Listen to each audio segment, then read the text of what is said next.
नियन दिल तुरले में नफरत के बास धके उड़ले सुनो हमर शीशा नियन दिल तुरले में नफरत के बास धके उड़ले जाके दोसरा के साथ हमसे कइले बड़े घाट अब वो करे संगे ते उड़र जो भाग भोसड़ी जाके मर जो नहर में भाग भोसड़ी जाके मर जो भाग भोसड़ी जाके मर जो नहर में भाग भोसड़ी जाके मर जो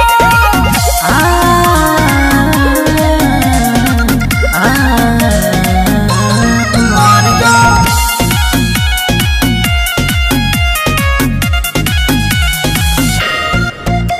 तोरा बिना दिलम फटल दिलवा सीलम ए दुनिया में मालिक के कमी न बा रहता नी जागल भइल बानी पागल गम छोड़ला के तोहरा तो तमी न बा तोरा बिना दिलम फटल दिलवा सीलम ए दुनिया में मालिक के कमी न बा रहता नी जागल भइल बानी पागल गम छोड़ला के तोहरा तो तमी न बा तमी न बा हमारो के कहता दिलवा धोखा देले बारे ते तो सिलवा रोज पीही सिगरेट हम हो के पगलेट सुनबे बफारे दिल से निकल जो भाग भोसड़ी जाके मर जो नहर में भाग भोसड़ी जाके मर जो भाग भोसड़ी जाके मर जो नहर में भाग भोसड़ी जाके मर जो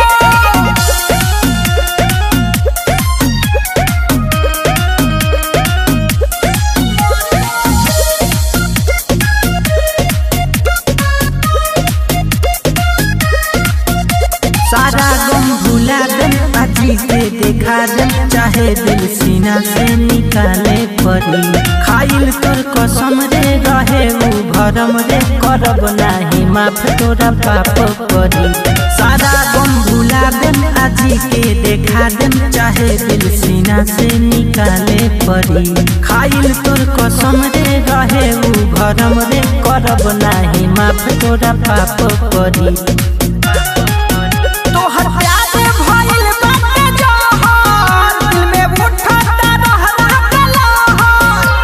खुशहाल उनकर सुनर बिया माल रोज कहे सुबह सवा सुधर जो भाग भोसड़ी जाके मर जो नहर में भाग